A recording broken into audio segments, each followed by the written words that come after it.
Hi there, I'm so excited to be working on this pantry. I've been wanting to work on this pantry for about a month. It's also a super rainy, windy, blustery day outside, so it's a perfect day to be inside working. This pantry was a pantry that I redid about a year ago, and it has been my hands down favorite space that I reorganized last year. I enjoyed the product, I liked the labeling, the organization, everything about it. I didn't even care if they left the door open when before I was always closing the door because I hated looking at it. I didn't mind, it was just beautiful. I've since about the last month, I've been pulling things out because we do have some dietary changes. We don't really have a need for any gluten products anymore in the house. My son may have a few things, but in general, all the pasta, everything needs to come out. So I've been pulling that out, and I put it, gave it to my sister, so she's super excited about that. And then we have different ways that we want to use the pantry. My husband's been buying more bigger packaging things, so I need to make sure that I can accommodate those coming in from Costco when he does those Costco runs. And all of a sudden I have like 3 or 4 large bags of items to store, so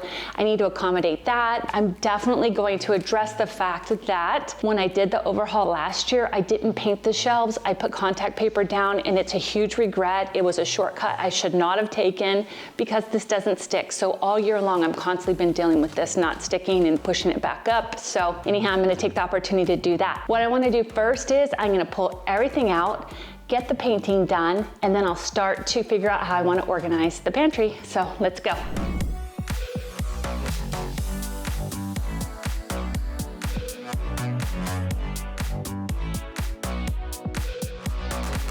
Okay, so that didn't take long. I've got stuff all over my kitchen table, all over my kitchen counter, but it's all out. So now I can get rid of the contact paper.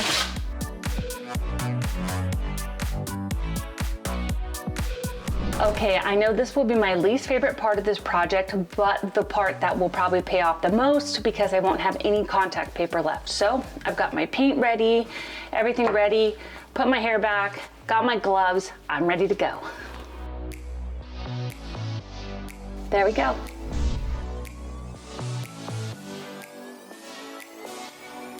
Okay, so the painting's done. I just have to wait for it to dry. Now I'm gonna clean up all the paint and start working on all the contents of the pantry. Okay, the painting's done, and I think it might need to dry overnight, which means this mess is going to be here until tomorrow, but that's okay. I'm sure my family won't mind if I say, hey, let's have pizza tonight. What I'm gonna do now while I'm waiting for the paint to dry is I'm gonna go through all the food, make sure everything is still good and that it's something that we wanna have in the house. If it's something that's bad, I'll toss it. If it's just something that we don't want because of an allergy or preference or something, I'll set it aside and I'll donate it or give it to one of my family members so it doesn't go to waste. I'm gonna get going on this.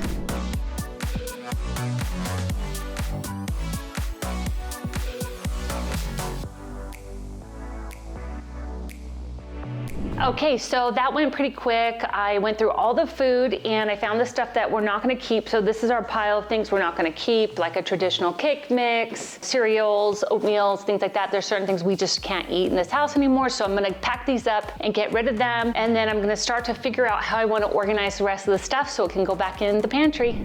These containers I absolutely love. They're the perfect depth for my pantry. So it's always good to measure and try to find product containers, baskets, anything that you're using that fits the depth so you can make full use of your shelves. You can subdivide each one. So they have little dividers in them, or you can take it out and just have 2 so you can fit something a little bit larger in the containers. So I really like that. And but I'm not gonna change anything up with these containers. They work perfect, they suit us, and they're just gonna pop right back into the pantry once the paint's dry.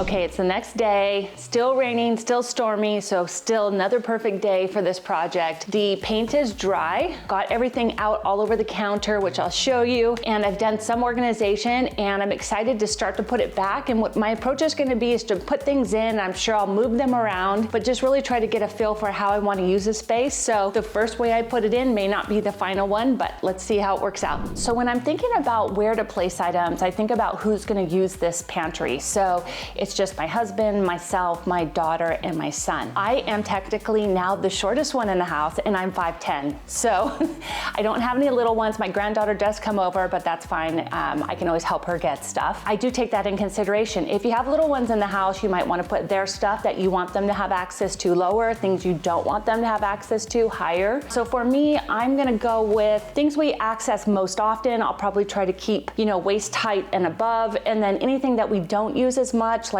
baking stuff, we don't bake a lot here. I'm gonna probably put that a little bit lower, and then any back stock will go down towards the bottom and maybe the very top. So that's my strategy.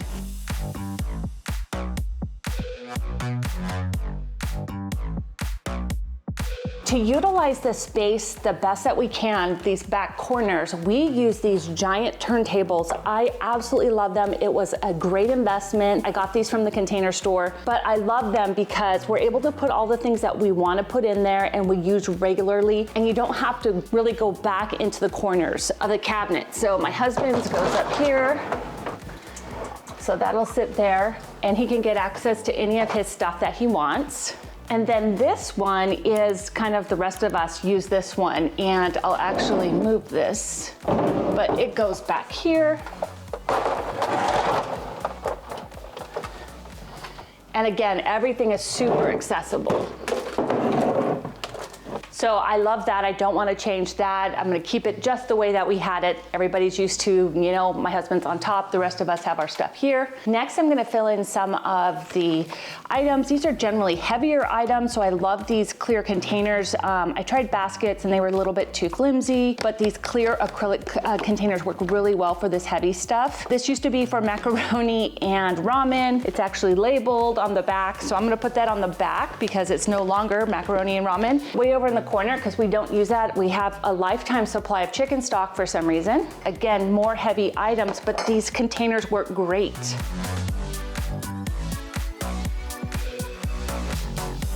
So now I'm on the bottom shelf. There's the floor, but then here's the bottom shelf. So what I'm gonna put here are our baking supplies because we really don't bake a lot. And this is the biggest change in our pantry since the last time I did it, because my son was living here with his family and they baked a lot. We just don't bake as much. So we have some pizza flour. My son has a pizza maker, but he doesn't use it very much. Here's some sugar. And then the other thing is, because we have gluten allergies, we have a lot of baking supplies that are just kind of alternatives, so alternative sugars, almond flour, and things like that. And they all fit nicely in this container. So unless I'm missing something and I still have quite a bit of stuff to put away, this is all of the baking items that I have. So it's not a ton, just a small bit over there in that corner. We'll see how it goes and see if I missed anything, but baking definitely has shrunk down. Okay, so I'm starting to fill this shelf in right here, and I think I'm going to make that kind of like a rice and pasta area. So I've got some gluten-free pastas. I'll probably push them over a bit. I will put in our rice holder. This is empty. I'll fill it right in a few minutes. It's just a placeholder, but that's for our rice. And then we have a couple other types of rice that we use, and we have a new one that my husband's been wanting to use. So I'm gonna repurpose one of these. I need to take the label off. This is gonna be another type of rice. So I think I'll put that right here. So I think that'll work perfect. I'm gonna put the flaxseed and granola. So any of these cereal type containers can only go on this top shelf. They don't fit very nicely here. I mean, I could move them in and out of here. They just seem to fit a little bit better on top. So I'll put that there, some flaxseed, and keep going. This is the container where I keep all my back stock. So this is something I don't need regular access to, so I'm gonna put this way up high in the back corner, which is a perfect spot for something like this. For items that are kind of large and bulky, like this big container of protein powder or something you bought in bulk, it's nice to have containers that you can put at the bottom of your pantry to hold those kind of things. We have these really light wood ones. They're kind of balsa wood, and they work so great. I just tuck them in the corner, and it's nice to house them and keep them off to their own, and everybody knows where they are.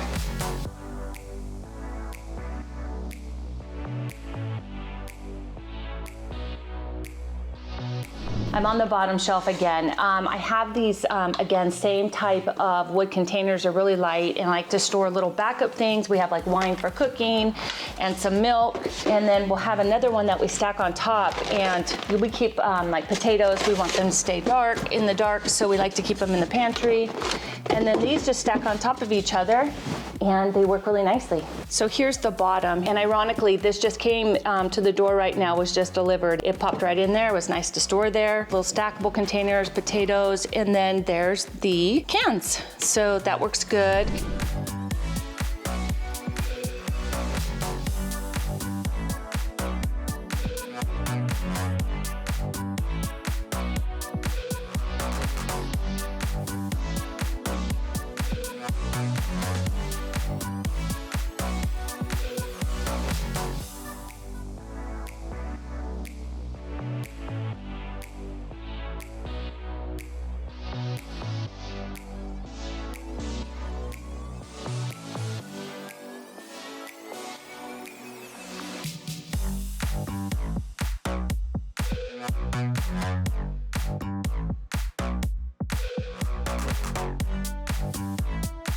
Okay, I think I'm done. I have my final placement done, and I did shift things a little bit, but not too much. I have way more room than I expected, so that's pretty nice. But I have up top kind of some back stock items. I have storage for big bags, which was one of my goals. Obviously, the other goal was to paint the shelves, which are done. Got the turntables, those are awesome. I have my nuts, crackers, popcorn, and chips, snacks for my son, other snacks for the rest of the family. There's the chocolate drawer. This is a famous chocolate drawer. Everybody that comes by knows about the chocolate drawer, so that's always popular.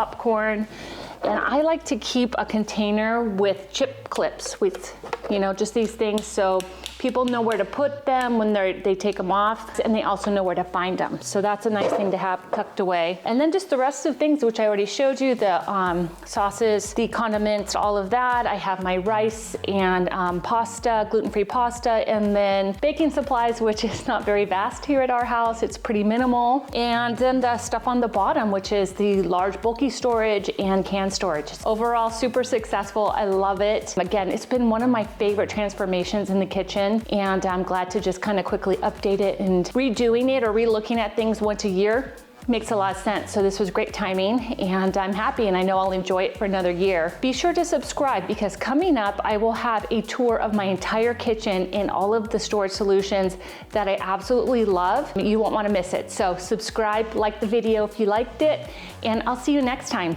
Bye.